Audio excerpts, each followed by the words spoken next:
So, hi everyone. The SSC Steno 2026 சீரீஸில் weekly schedule week 17. So first English as usual நம்ம grammar rules 120 golden ரூல்ஸாக இருக்கட்டும், அப்புறம் நீங்கள் வந்து என்ன ரூல்ஸ் வந்து நோட்ஸ் எடுத்து வச்சுருக்கீங்களா இருக்கட்டும்.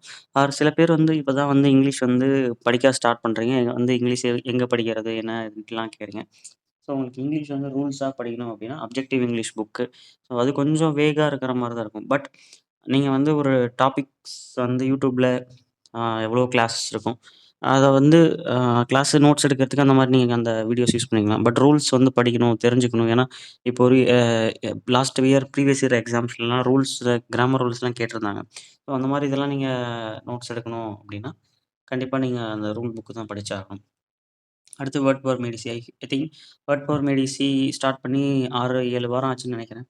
ஸோ முடிஞ்சிரும். இந்த இந்த வீக் அடுத்து நெக்ஸ்ட் வீக் வந்து முடிஞ்சிரும். எத்தன பேர் வந்து ஃபாலோ பண்றீங்க? டெய்லி ஒரு சாப்டர்ன்னு சொல்லியிருப்பேன்.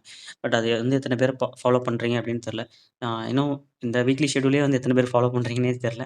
ஸோ அட்லீஸ்ட் ஒரு 2 பேருக்காவது வந்து இது ஹெல்ப்ஃபுல்லா இருக்கும். அப்படின்னா அதனால தான் வந்து இந்த சீரிஸ வந்து கன்டின்யூ பண்றது. ஸோ இது வந்து ஒரு கைண்ட் ஆஃப் எந்த இயர்க்கு எடுத்து பார்த்தாலும் இந்த மாரி சீரிஸ் வந்து அம் ஹெல்ப்ஃபுல்லா இருக்கும். ஸோ எப்போ வேணாலும் நீங்க புதுசா ஜாயின் பண்றவங்க எந்த இதுலேருந்து படிக்கிறது அப்படின்ட்டு கேட்குறவங்களுக்குலாம், இந்த சீரிஸ் வந்து நீங்க ஃபர்ஸ்ட்லேருந்து பார்த்தாலுமே வந்து இதுதான் வந்து ஒரு ஆர்டரா வந்து கொண்டு போயிருப்பேன். ஸோ இதில உங்களுக்கு வேற ஏதாவது ஆல் ஆர் நெறைய பேர் தெரிஞ்சவங்க ஆர் வேற ஏதாவது இதில இம்ப்ரூவ் பண்ணலாம் அப்படின்னா நீங்க சொன்னீங்கன்னா, அத அடுத்ததுலேருந்து இம்ப்ரூவ் பண்ணிக்கலாம்.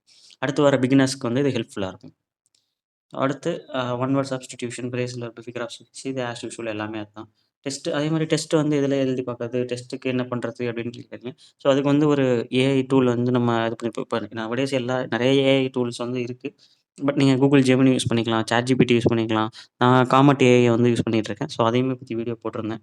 அதையும் லிங்க் டிஸ்கிரிப்ஷன்ல தரேன். அத செக் பண்ணி பாருங்க. அடுத்த ரீசனிங் ரிவிஷன் அண்ட் பிராக்டிஸ் தான். அதுக்கப்புறம் ஜெனரல் அவேர்னஸ்ல வந்து physics. So physics I think biology முடிச்சுட்டோம். போன வீக் வந்து கெமிஸ்ட்ரி முடிச்சோம். அடுத்து இந்த வீக் வந்து ஃபிசிக்ஸ். ஃபிசிக்ஸ்ல கொஞ்சம் இதுக்கு முன்னாடி வந்து ஒரு 2, 3 வருஷத்துக்கு முன்னாடிலாம் ஃபிசிக்ஸ்ல வெறுமனே வந்து இந்த யூனிட் ஆஃப் மெஷர்மென்ட் யூனிட். அதுக்கப்புறம் டிஸ்கவரி யார் என்ன கண்டுபிடிச்சாங்க. ஸோ அவ்வளோதான் இருந்துச்சு. பட் இப்போ வந்து ரொம்ப அட்வான்ஸ்டா போய் கேட்குறாங்க. Motion, force, loss. ஸோ ஃபிசிக்ஸ பொறுத்தவரைக்கும் இந்த எஃபெக்ட், லா ஏதாவது இருந்துச்சு. நான் அந்த இது யார் என்ன கண்டுபிடிச்சாங்க. அதுல அவ்ளோ டீப்பாலாம் போய் வந்து கேட்குறாங்க. ஸோ ஒரு ஒரு கொஸ்டின் 2 கொஸ்டினுக்கு வந்து அவ்ளோ டீப்பா படிக்கணுமா? அப்படின்ட்டு தான் இருக்கும். பட் நம்ம ஒரு வீக் வந்து ஃபிசிக்ஸுக்குன்னு அலாட் பண்ணிட்டோம். பட் இதெல்லாமே வந்து நம்ம தெரிஞ்சுக்குவோம். இதெல்லாம் என்னென்ன டாபிக்ஸு, எத பத்தி சொல்றாங்க, இதுல கோர் கான்செப்ட்ஸ் என்ன அப்படின்றத மட்டும் நம்ம தெரிஞ்சுக்குவோம். நமக்கு யூஸ் ஆகும். Still we have time. நெறைய டைம் இருக்கு. இன்னும் வந்து ரிவிஷனுக்கு முன்னாடியே வந்து ஒரு 10 வீக்லி ஷெட்யூல் இருக்கு. ஸோ கன்டென்ட் வந்து இன்னும் எவ்வளோ வேணாலும் குடுக்கலாம்.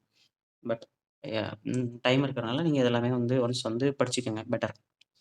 அதுக்கப்புறம் ஷார்ட் ஹேண்ட் வந்து நெறைய பேர் வந்து அ கைலாஷ் சந்திரா வந்து கைலாஷ் சந்திரா எழுத முடியல.